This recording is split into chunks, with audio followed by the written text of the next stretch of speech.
Wakil Presiden Gibran Rakabuming Raka menyatakan pembangunan Ibu Kota Nusantara IKN tetap berlanjut. Hal ini menjawab isu yang menyebut pembangunan IKN mangkrak. Terkait isu IKN mangkrak, Wakil Presiden Gibran Rakabuming Raka meminta masyarakat tidak termakan hoax jika IKN mangkrak. Gibran menjelaskan sesuai dengan komitmen Presiden Prabowo Subianto, pemerintah berupaya agar pembangunan tidak harus berpusat di Pulau Jawa atau Jawa sentris. Gibran memastikan pembangunan IKN terus berjalan sehingga daerah lain memiliki kekuatan fiskal dan pertumbuhan ekonomi lebih meningkat. Saya yakinkan sekali lagi, saya tegaskan sekali lagi, yang namanya IKN pasti akan dilanjutkan dan diselesaikan pembangunannya. Baru sebulan yang lalu saya mampir ke IKN. Pembangunannya sudah baik, on progress semua. Tinggal nanti membangun kawasan yudikatif dan legislatif. Jadi IKN ini bukan hanya sekedar membangun istana, tetapi juga simbol, sekali lagi simbol pemerataan pembangunan yang tidak lagi Jawa sentris. Presiden RI Prabowo Subianto menyambangi kediaman Wakil Presiden Republik Indonesia ke-13 Kiai Haji Ma'ruf Amin.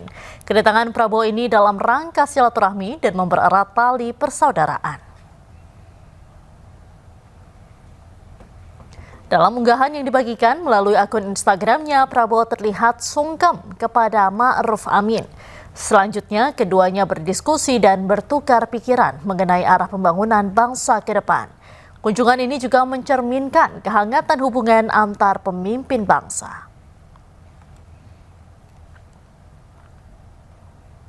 Kasus pembunuhan Muhammad Ilham Pradipta, Kepala Kantor Cabang Bank Pemerintah, membuat bingung pihak keluarga karena korban dikenal baik di mata rekan kerjanya.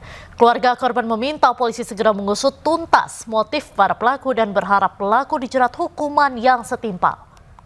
Suami saya itu orangnya baik, sangat baik, banyak kesaksiannya. Jadi harapan saya ketika pelaku udah ketemu, dihukum setimpal, seberat-beratnya. Karena suami saya orang baik, tapi diperlakukan dengan cara tidak baik sampai kehilangan nyawanya. Cepat nangkep pelaku, terus ketahuan motifnya apa, otaknya apa. Karena kan selama ini kita masih bertanya-tanya, kok kenapa bisa suami saya yang kata orangnya baik, kok bisa diperlakukan tidak baik gitu. Ke kasus lainnya, pemirsa, setelah lama diam, keluarga almarhum Arya Daru Pangayunan akhirnya buka suara. Keluarga korban tidak menerima kesimpulan penyelidikan Polda Metro Jaya yang menyatakan kematian Arya Daru tanpa keterlibatan orang lain dan tidak ada tindak pidana.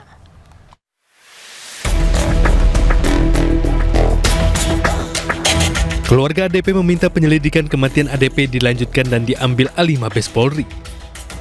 Perjuangan tersebut akan didampingi dua penasihat hukum, yaitu Nikolai Aprilindo dan Dwi Librianto. Menurut Nikolai, keluarga menemukan berbagai kejanggalan dalam kematian ADP. Selain itu, akan ada petunjuk-petunjuk baru yang nantinya akan disampaikan ke penyidik Polda Metro Jaya guna melanjutkan penyelidikan. Perlu kami sampaikan bahwa pihak keluarga sudah memberikan berbagai macam informasi dan bukti yang ada pada mereka, baik kepada pihak penyelidik, Kompolnas, Komnas HAM, semua sudah diberikan oleh pihak keluarga, dari keterangan sampai apapun yang mereka ketahui dan mereka dapatkan. Tapi itu tidak dipertimbangkan sebagai suatu fakta bukti tentang pengungkapan misteri meninggalnya almarhum. Ini yang sangat kami sayangkan. Indonesia yang terhormat Bapak Prabowo Subianto, kami mohon dengan rendah hati dan kami mohon seterus-terusnya, kami mohon Bapak bisa menginstruksikan, bisa menyampaikan kepada Kapolri, kepada Panglima TNI, kepada Menteri Luar Negeri, agar supaya segera bisa menjelaskan kepada kami tentang misteri yang terjadi pada anak kami. Kasus kematian diplomat muda Kemenlu Arya Daru Pangayunan sempat menyita perhatian publik sejak awal Juli lalu. Hasil gelar perkara polisi menyimpulkan kematian Arya tidak melibatkan pihak lain. Tim Liputan iNews melaporkan. Misteri kematian diplomat muda Kementerian Luar Negeri Arya Daru Pangayunan kian mengundang tanda tanya. Keluarga mengungkap kejanggalan baru terkait ponsel dan akun media sosial almarhum yang sempat aktif setelah ia dinyatakan meninggal dunia.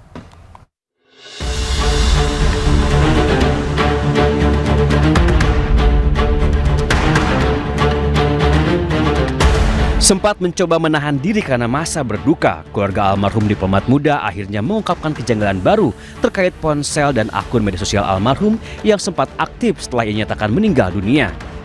Menurut pihak keluarga, ponsel Arya sempat menunjukkan tanda aktif sehari setelah ia ditemukan tewas.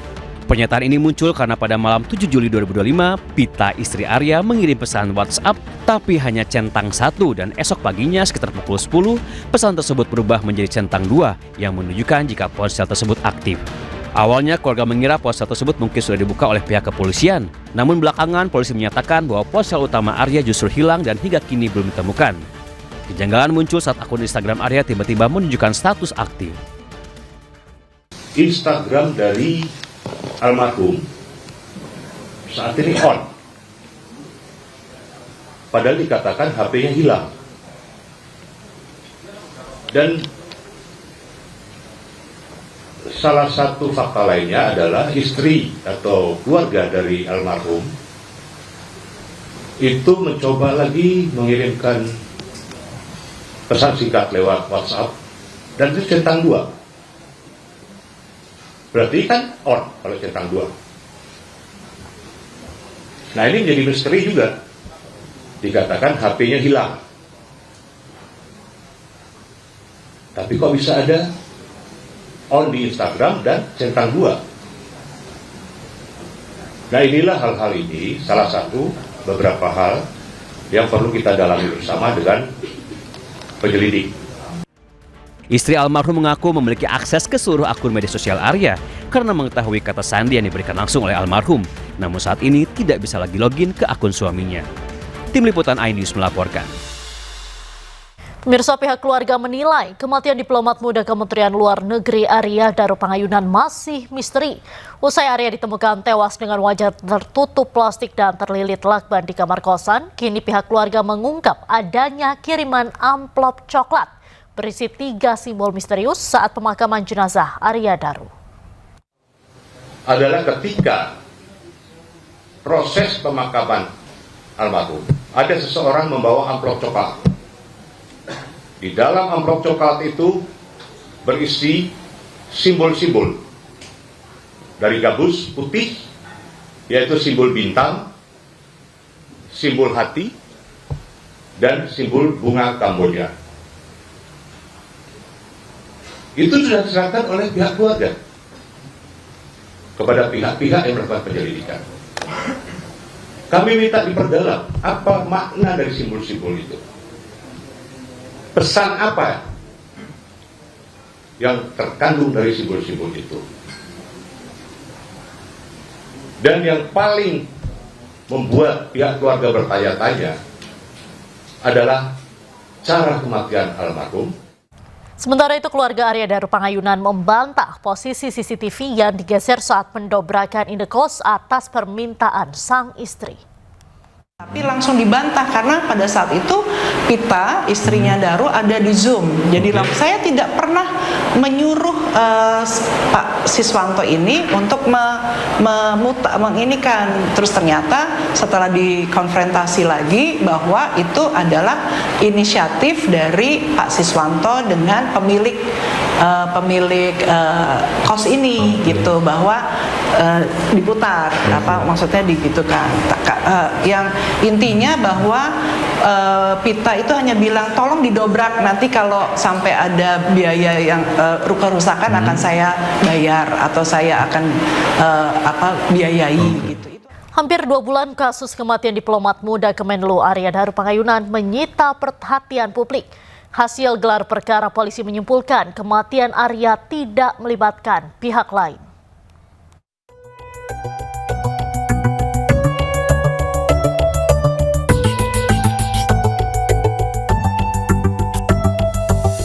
Jasad Arya Daru ditemukan di dalam kamar indekosnya di wilayah Menteng, Jakarta Pusat pada 8 Juli 2025 lalu. Setelah penemuan jasad Arya Daru, kepolisian langsung melakukan olah tempat kejadian perkara. Polisi juga menyita 20 rekaman CCTV di lingkungan indekos korban, tempat-tempat yang pernah dikunjungi korban, hingga tempat kerja korban. Dari CCTV yang beredar luas, ada beberapa jam sebelum Arya Daru ditemukan meninggal, penjaga indekos mondar-mandir di depan kamar untuk memeriksa keberadaan korban. Penjaga indekos juga coba membuka jendela kamar untuk memastikan kondisinya. Setelah pintu kamar berhasil dibuka, penjaga indekos panik melihat kondisi Arya Daru yang terbujur kaku dengan wajah terlilit lakban kuning.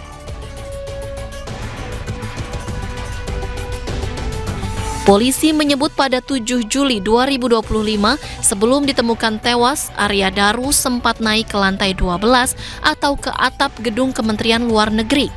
Arya Daru diduga berada di atas atap gedung kurang lebih selama 1,5 jam, yakni pada pukul 21:43 hingga 23:09 waktu Indonesia Barat. Arya Daru juga membawa tas gendong dan tas belanja saat naik ke rooftop, namun saat turun, Arya Daru tidak terlihat membawa kedua tas tersebut. Selain aktivitas Arya Daru sebelum ditemukan tewas, polisi juga mengungkap kondisi Arya Daru ketika ditemukan. Wajahnya tertutup plastik, kemudian terlilit lakban warna kuning di atas tempat tidurnya dengan tubuh tertutup selimut.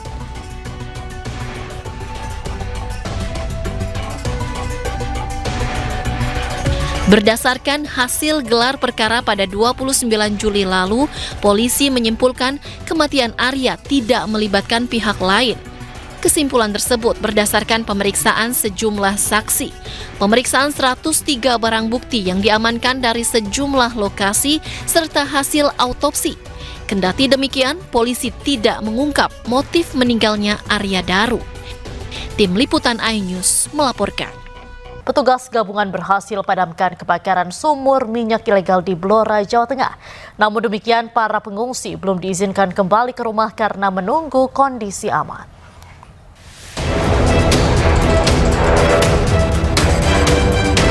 Petugas gabungan berhasil memadamkan kebakaran sumur minyak ilegal di Blora, Jawa Tengah. Meski demikian, petugas dari BPBD dan Pertamina masih mengecek kandungan gas di titik sumber api. Meski api sudah padam, para pengungsi belum bisa kembali ke rumah karena menunggu kondisi sekitar lokasi kebakaran aman.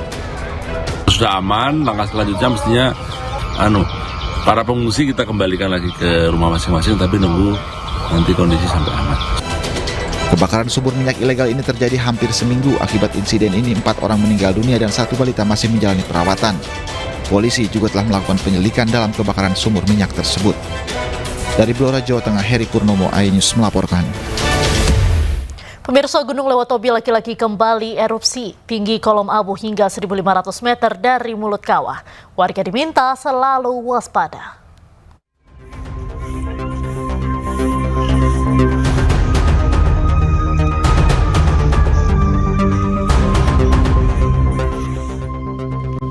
Gunung Lewotobi lagi-lagi kembali erupsi. Erupsi terjadi pada pukul 5:59 waktu Indonesia Tengah dengan tinggi kolom abu hingga 1.500 meter di atas puncak. Erupsi ini terekam di seismogram dengan durasi 2 menit 33 detik. Saat ini Gunung Lewotobi lagi-lagi berada pada status level 3 atau siaga. Petugas mengimbau masyarakat sekitar dan wisatawan tidak melakukan aktivitas dalam radius 6 km dari pusat erupsi gunung. Selain itu, petugas juga meminta masyarakat di sekitar Gunung Lewotobi lagi-lagi mewaspadai potensi banjir lahar saat hujan turun. Sementara bagi masyarakat yang terdampak hujan abu diharapkan memakai masker untuk menghindari bahaya abu vulkanik pada sistem pernafasan. Dari Flores Timur NTT, Joni Nura, iNews melaporkan.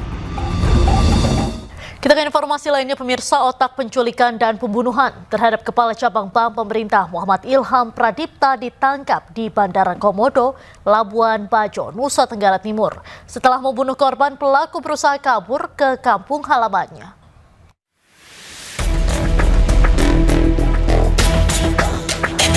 Inilah detik-detik akhir pelarian Eras, otak pelaku penculikan dan pembunuhan Muhammad Ilham Pradipta, Kepala Cabang BRI Cempaka Putih, Jakarta Pusat. Tim gabungan Subdit Jatarnas Polda Metro Jaya bersama Satreskrim Polres Mabar meringkus sesaat pelaku tiba di Bandara Komodo Labuan Bajo, Nusa Tenggara Timur. Usai menculik dan membunuh korban, pelaku melarikan diri dan bersembunyi di kampung halamannya. Sebelumnya, Eras dan 3 rekan lainnya menculik korban Muhammad Ilham Pradipta di halaman sebuah pasar swalayan di Pasar Rebo, Jakarta Timur. Tidak hanya menculik, korban diduga alami kekerasan benda tumpul hingga akhirnya tewas dengan kondisi kaki, tangan, dan mata terlilit lakban. Jasad korban ditemukan di Serang Baru, Kabupaten Bekasi, Jawa Barat. Sementara 3 pelaku lainnya telah lebih dahulu diamankan.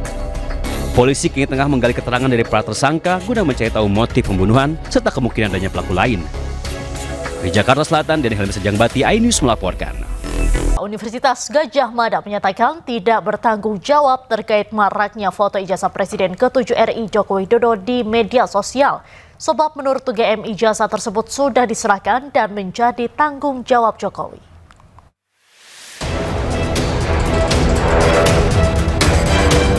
Kisruh ijazah palsu Presiden ke-7 RI Joko Widodo memasuki babak baru.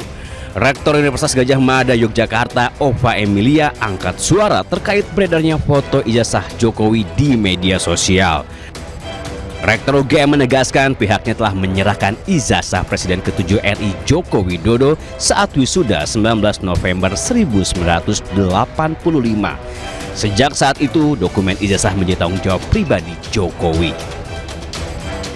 Ijazah itu kan tahun 85 sudah diserahkan kepada yang bersangkutan. Artinya yang menjaga ijazah itu adalah yang bersangkutan. Oleh karena itu Universitas Gadjah Mada ini ya kita tidak mau berkomentar terkait dengan ijazah, a piece of paper yang sudah ada di yang bersangkutan. Artinya UGM juga tidak bertanggung jawab apakah yang beredar sekarang itu adalah yang diserahkan UGM dulu itu bukan? Kita atau bukan, kita tidak ya bertanggung jawab untuk itu. Tadi seperti yang disampaikan oleh Bu WR misalnya tentang ijazah. Ijazah itu juga merupakan dokumen pribadi. Jadi bukan ranahnya institusi untuk menunjukkan kepada publik. Jadi dengan kata lain Bu, begitu ijazah itu dipegang oleh orangnya, maka hanya orang itu saja yang berhak untuk menunjukkan bukti. Foto ijazah Presiden ke-7 RI Joko Widodo beredar di media sosial setelah keasliannya diragukan. Polisi pun telah turun tangan untuk menangani kasus ini. Bahkan di Polda Metro Jaya, kasus ijazah Jokowi masih berlanjut dan masuk penyidikan.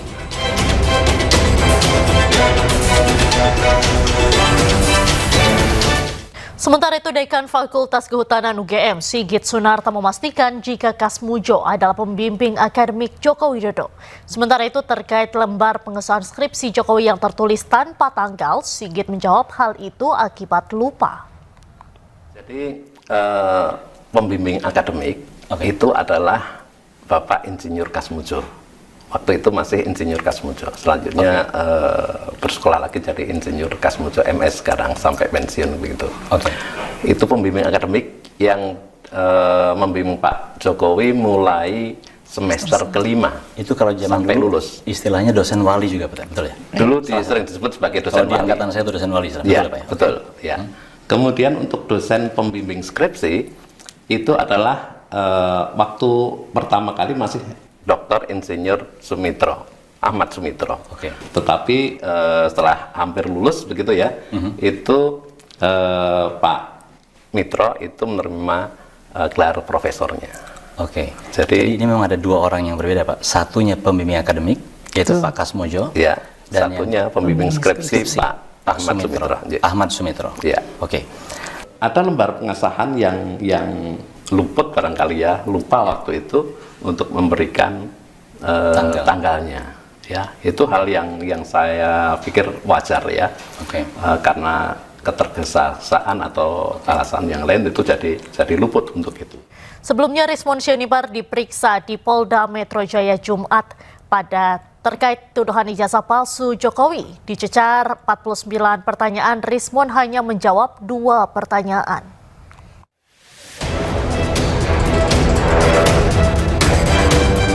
Rismond Sianipar kembali memenuhi panggilan Polda Metro Jaya terkait kasus tuduhan ijazah palsu Presiden ke-7 RI Joko Widodo. Rismond dimintai keterangannya mengenai video yang diunggah di media sosialnya. Lebih dari 10 video yang akan didalami, namun baru 2 video yang benar-benar selesai diperiksa. Rismond mengaku dirinya ingin menjawab secara detail, runtut, dan mendalam. Saya menjelaskan secara sedetil-detilnya, ya, kajian ilmiah saya, karena memang kita ini orang-orang yang berbeda, orang-orang yang tidak pernah ketemu sebelumnya, dan disatukan dengan nilai akademis, nilai-nilai saintifik. Saya dengan Bu Tifa juga kenalnya 15 April 2025 di UGM, bahkan di depan ruang 109 Fakultas Kehutanan UGM. Tetapi kita dipertemukan dengan nilai saintifik itu. Itulah yang saya jelaskan sedetil-detilnya, sehingga saya hanya jawab hari ini 2 pertanyaan saja. Rismond akan kembali dipanggil ke Polda Metro Jaya untuk diminta keterangannya pada Senin 25 Agustus 2025 pukul 9 waktu Indonesia Barat. Di Jakarta, Ismailia, Rizky Solehudin, dan Ade Supriyatna, iNews melaporkan. Selain Rismond Sianipar, Polda Metro Jaya juga memeriksa terlapor kasus tudingan ijazah palsu Jokowi. Total ada 10 orang yang diperiksa secara maraton dalam sepekan oleh penyidik Polda Metro Jaya.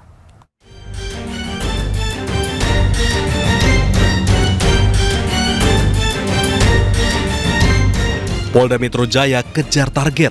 Seluruh saksi terlapor kasus tudingan ijazah palsu Jokowi diperiksa secara maraton dalam pekan ini.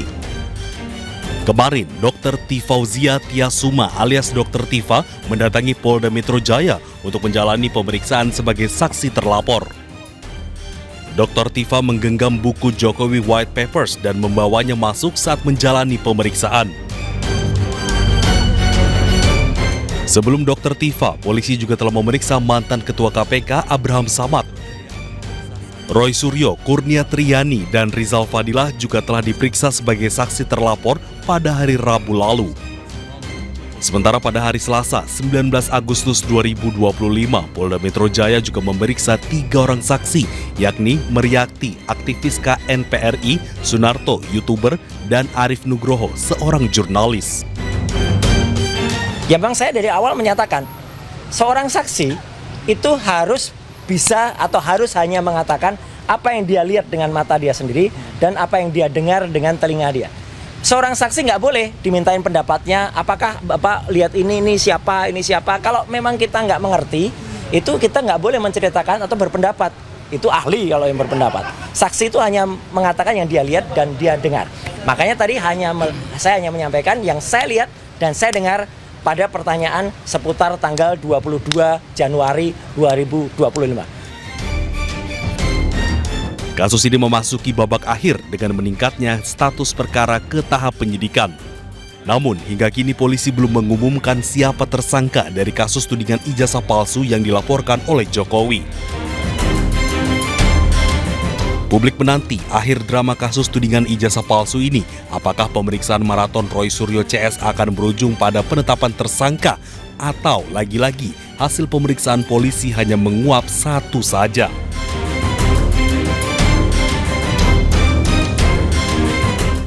Kita ke kasus lainnya, pemirsa. Komisi Pemberantasan Korupsi menyelidiki aliran dana korupsi yang melibatkan mantan Wakil Menteri Tenaga Kerja Immanuel Ebenezer.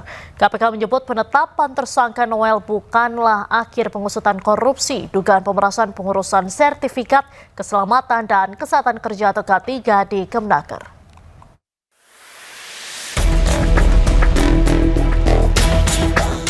KPK telah mendalami informasi terkait dugaan keterlibatan sejumlah pejabat di Kementerian Ketenagakerjaan yang terlibat dalam dugaan pemerasan pengurusan sertifikat keselamatan dan kesehatan kerja. Menurut Asep, penyelidikan tidak hanya menyasar ke pejabat aktif, tetapi juga mantan stafsus maupun stafsus Menaker. Terkait dengan pengetahuan para pejabat lainnya ini menjawab dengan Mas Rizky juga. Tentunya kita sedang dalami.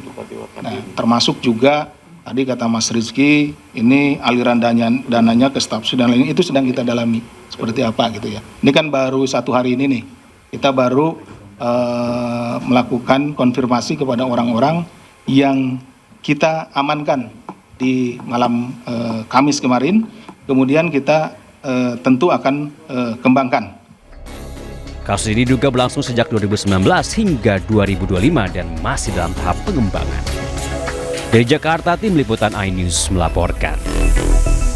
Alih-alih mengakui kesalahan setelah ditetapkan sebagai tersangka, Immanuel Ebenezer justru meminta amnesti dari Presiden Prabowo Subianto. Namun Gayung tak bersambut. Noel justru diberhentikan sebagai Wakil Menteri Ketenagakerjaan.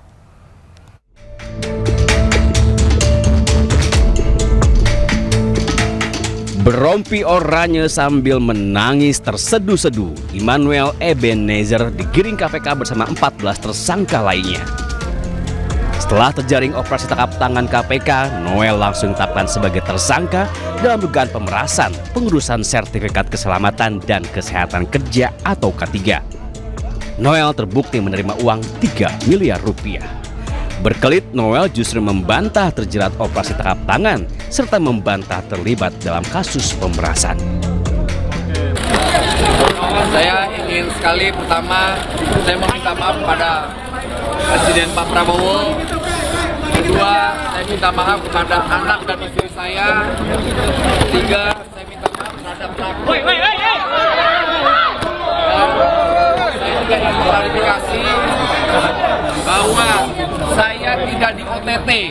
Pertama itu, kedua, kasus saya bukan kasus pemerasan, agar narasi di luar tidak menjadi narasi yang kotor yang memberatkan saya dan kawan-kawan yang bersama saya tidak ada sedikitpun kasus pemerasan. Alih-alih mengakui kesalahan, Noel justru meminta amnesti dari Presiden Prabowo Subianto.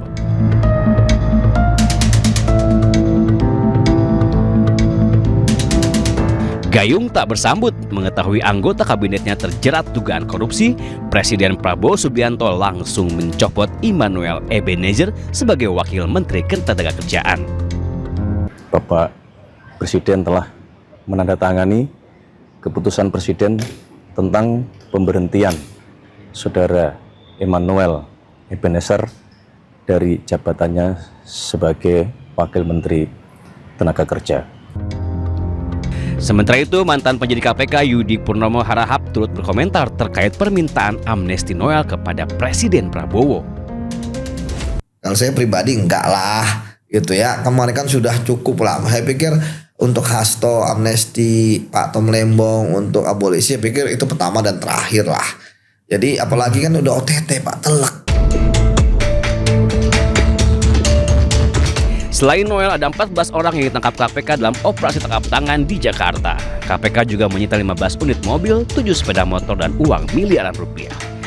Tim liputan iNews melaporkan. Isu kenaikan gaji anggota DPR sebesar 3 juta rupiah per hari dan tunjangan rumah 50 juta rupiah per bulan menuai reaksi publik. Sementara itu, Ketua DPR RI Puan Maharani menilai tunjangan 50 juta rupiah sudah sesuai perhitungan.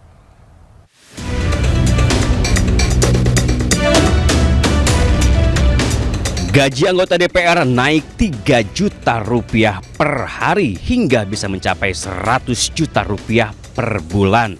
Belakangan isu itu ramai dibicarakan publik.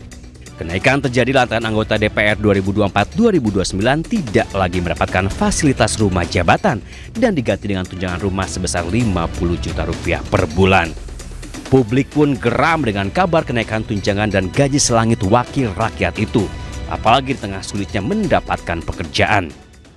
Kalau menurut saya mungkin perlu dikaji ulang ya, karena itu kan anggaran yang cukup besar dan dana yang cukup besar. Apalagi alasan dari pihak DPR sendiri karena banyak anggota yang dari luar Jakarta dan butuh tempat tinggal. Namun menurut saya itu masih terlalu besar untuk anggaran rumah bagi anggota DPR begitu. Sah-sah aja, cuman di situasi ekonomi yang saat ini masyarakat lagi pada sulit, itu kurang tepat aja waktunya menurut saya. Jadi tunjangan DPR yang dinaikkan itu belum tepat aja waktunya dan saya secara garis besar tidak setuju sih. Menanggapi kemarahan publik, Ketua DPR RI Puan Maharani menjelaskan, menurutnya tunjangan rumah senilai 50 juta rupiah per bulan sudah sesuai dengan harga sewa rumah di sekitar Jakarta. Saat ini tidak ada kenaikan gaji, yang ada perubahan adalah sekarang semua anggota DPR tidak mendapat rumah jabatan di Kalibata, karena semua rumah jabatan yang di Kalibata dan satu lagi di mana? Ulu Jami sudah kami serahkan kepada pemerintah atau kepada negara, dan memang ada kompensasi terkait rumah jabatan kepada anggota DPR karena anggota DPR itu kan juga datang dari daerah-daerah yang mana cuman itu saja yang ada perubahan, yang lain-lain tidak ada perubahan. Itu sudah dikaji dengan sebaik-baiknya sesuai dengan kondisi ataupun harga yang ada di Jakarta, karena kan kantornya ada di Jakarta. Kenaikan gaji anggota DPR yang sudah selangit wajar saja jika menuai banjir kritik. Publik menilai kebijakan tersebut tidak sepadan dengan kinerja para wakil rakyat. Tim Liputan iNews melaporkan. Kita ke informasi lain, pemirsa. Wakil Presiden Gibran Raka Buming Raka menanggapi usulan anggota DPR RI soal permintaan gerbong khusus merokok untuk kereta api. Gibran menegaskan jika usulan tersebut tidak sesuai dengan misi pemerintah. Baik, Assalamualaikum warahmatullahi wabarakatuh. Terima kasih pimpinan. Permintaan disampaikan Nazim Khan dalam rapat dengar pendapat dengan PT KAI di Gedung Parlemen Senayan, Jakarta. Nazim meminta PT KAI untuk menyediakan gerbong khusus merokok, khususnya pada kereta jarak jauh. Alasannya gerbong merokok dianggap bisa menjadi solusi bagi penumpang kereta jarak jauh agar tidak merasa bosan. Terkait hal ini, Wakil Presiden Gibran Raka Buming menyebut tetap menampung namun tidak sejalan dengan pemerintah. Itu bisa sampai aktivitas sebaliknya begitu, dia aktivitasnya lebih oke. Nah, paling tidak Pak, ini ada masukan juga. Gerbong yang selama ini dulu ada, tapi setelah itu dihilangkan, adalah sisakan satu gerbong untuk kafe, ya kan, untuk ngopi, paling tidak di sini tuh untuk smoking area, Pak. Nah, karena banyak kereta ini tidak ada smoking area, Pak Bobi. Nah, paling tidak dalam kereta ini adalah satu gerbong. Saya yakin, Pak, saya yakin itu pasti bermanfaat dan menguntungkan buat kereta api. Iya kan? Pasti banyak itu. Satu aja untuk kafe, untuk smoking, karena 8 jam perjalanan jauh, Pak. Di bis saja, Pak, hampir 8 jam, 10 jam, itu ada smoking area di bis. Pendapat saya pribadi, lebih baik diprioritaskan untuk misalnya ibu hamil, ibu menyusui, balita, lansia, kaum difabel. Jadi misalnya ada ruang laktasi di gerbongnya, mungkin toiletnya, kamar mandinya bisa dilebarkan sehingga ibu-ibu bisa mengganti popok bayi dengan lebih nyaman. Saya kira itu lebih prioritas. Sekali lagi, untuk Bapak Ibu anggota DPR yang terhormat, saya mohon maaf, ini masukannya kurang sinkron dengan program dari Bapak Presiden. Dan sudah ada SE, sudah ada undang-undangnya, sudah ada PP-nya yang menyatakan bahwa yang namanya transportasi umum itu adalah kawasan bebas rokok. Pemerintah dan DPR sepakat tingkatkan Badan Penyelenggara Haji dan Umroh BPHJ menjadi kementerian. Hal tersebut disebut dalam rancangan Undang-Undang Haji dan Umroh yang akan disahkan pada Selasa pekan ini. Menteri Sekretaris Negara Prasetyo Hadi mengatakan peningkatan BPHJ menjadi kementerian itu akan didukung dengan peraturan presiden atau Perpres. Langkah ini diharapkan bisa meningkatkan kualitas penyelenggaraan ibadah haji dan umroh bagi jamaah Indonesia di masa mendatang. Harapannya ya jelas hanya satu, pelaksanaan haji akan semakin lebih baik lagi. Ini berarti keluar Perpres ya Mas? Keluar Perpres baru ya? Pasti. Kita ke informasi lain, pemirsa. Kementerian Sosial memantau keluarga Raya, balita asal Sukabumi yang meninggal dunia dengan tubuh dipenuhi cacing. Jadi si cacingnya itu nggak tahu udah berapa tahun ya ada di dalam perut.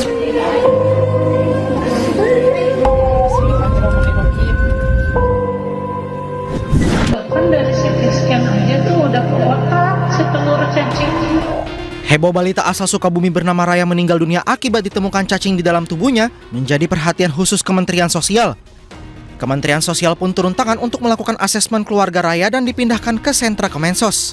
Menteri Sosial Saifullah Yusuf di kantor Kementerian Sosial mengatakan asesmen itu dilakukan agar keluarga raya bisa dipindahkan ke sentra yang dikelola oleh Kementerian Sosial.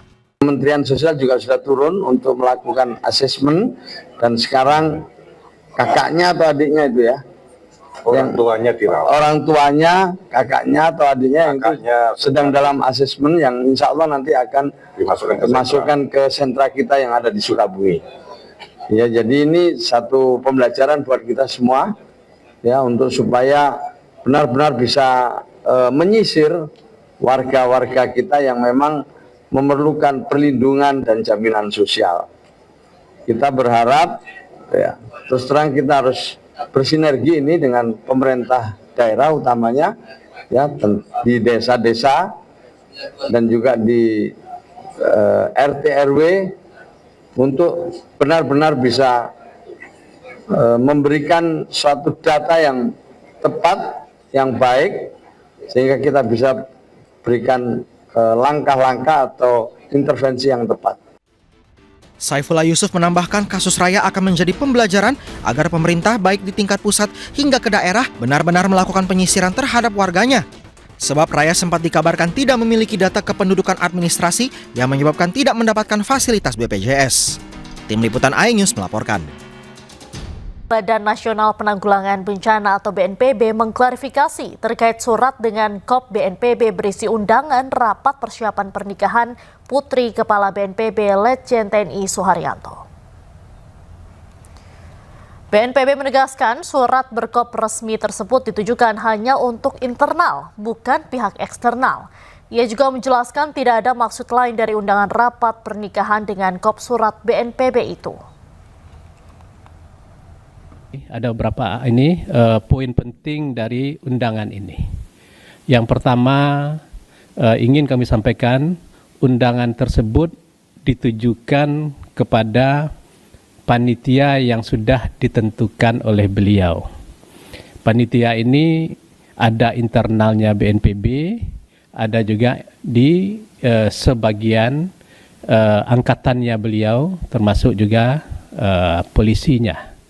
Jadi artinya dengan sudah terbentuknya panitia ini, maka perlu diadakan rapat pertama kalinya untuk membantu WO yang sudah beliau tunjuk. Jadi artinya ini rapat awal yang dilaksanakan sesuai dengan surat itu, dan itu kami ditunjuk selaku ketua panitia itu menyampaikan karena ya tadi itu personal yang banyak, sehingga kami menyampaikan dulu semua personal yang duduk dalam kepanitiaan itu supaya yang internal BNPB bisa kenal dengan panitia-panitia lain yang beliau sudah tunjuk untuk membantu persiapan pernikahan. Kecelakaan terjadi pada babak final Grand Prix F1 Powerboat di Danau Toba, Balige, Kabupaten Toba, Sumatera Utara. Kecelakaan melibatkan powerboat milik peserta dari Cina, Abu Dhabi, UEA.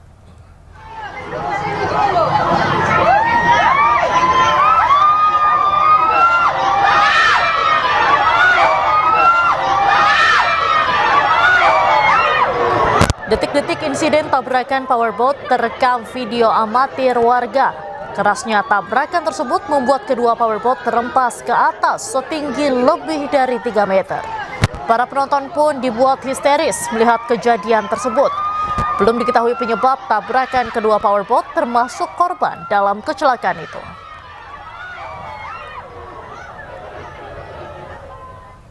Pemirsa, Indonesia mulai mempersiapkan diri menjelang kualifikasi Piala Asia U23 2026. Sejumlah pemain keturunan diperkirakan akan mengisi skuad Garuda Muda.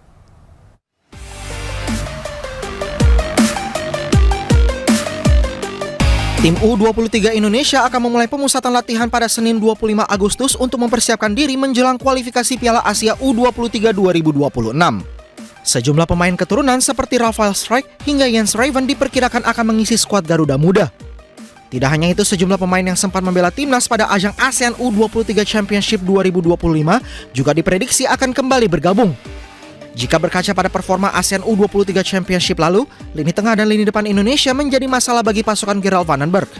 Andai dua lini ini diperkuat, bukan tidak mungkin Indonesia bisa membuka peluang mereka untuk lolos langsung ke turnamen utama. Iya, jadi kalau kita melihat pengalaman di Piala AFF sebelumnya, terlihat bahwa tim ini masih memiliki sejumlah kekurangan ya, terutama di lini tengah dan depan.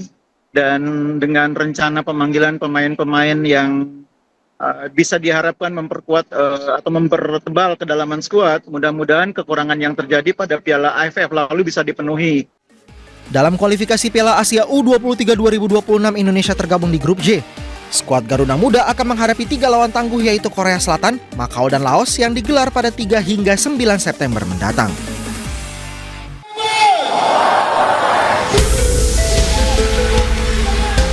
Ribuan warga tergabung dalam Umat Islam Bersatu menggelar aksi bela Palestina di area Gedung Sate Kota Bandung, Jawa Barat, Minggu pagi. Mengibarkan bendera merah putih dan Palestina, ribuan warga menyuarakan kebebasan Palestina dari blokade Zionis Israel. Aksi ini diwarnai dengan penunjukan sejumlah poster tentang korban jiwa oleh kebiadaban Zionis Israel, mulai dari foto korban warga sipil, anak-anak, hingga jurnalis. Umat Islam Bandung Bersatu hari ini menyatakan diri kami bahwasanya kami berada di barisan orang-orang Palestina, dan hari ini Palestina bukan hanya berbicara dari keagamaan saja. Hari ini Palestina berbicara tentang kemanusiaan. Allahu Akbar. Sebelum menggelar aksi di Gedung Sate, ribuan warga melakukan aksi long march dari Pusdai Bandung. Aksi bela Palestina akan terus digelar warga Bandung hingga Palestina terbebas dari Israel. Dari Bandung, Jawa Barat, Ervan David, iNews melaporkan. Ke informasi lain, pemirsa, Israel terus membombardir Gaza melalui serangan udara ke sejumlah wilayah di Gaza. Serangan dilancarkan ke Deir al-Balah hingga Jabalia.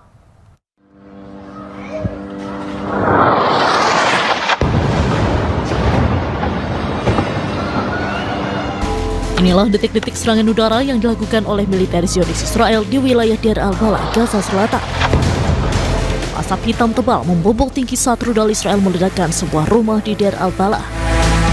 Sisa material bangunan pun terlempar ke udara saat ledakan terjadi.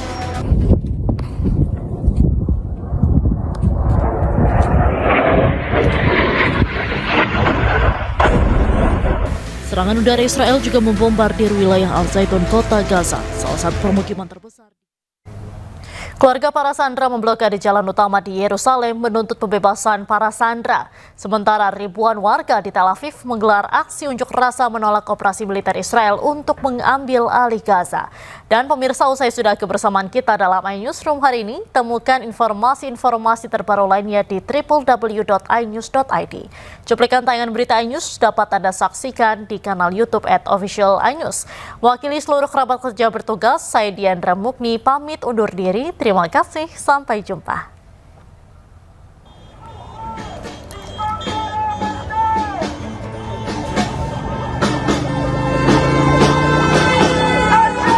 Sejumlah anggota keluarga dari para sandera memblokade jalan utama dekat wilayah Yerusalem. Mereka membawa poster bergambar lukisan para sandera dan juga meneriakkan yel-yel.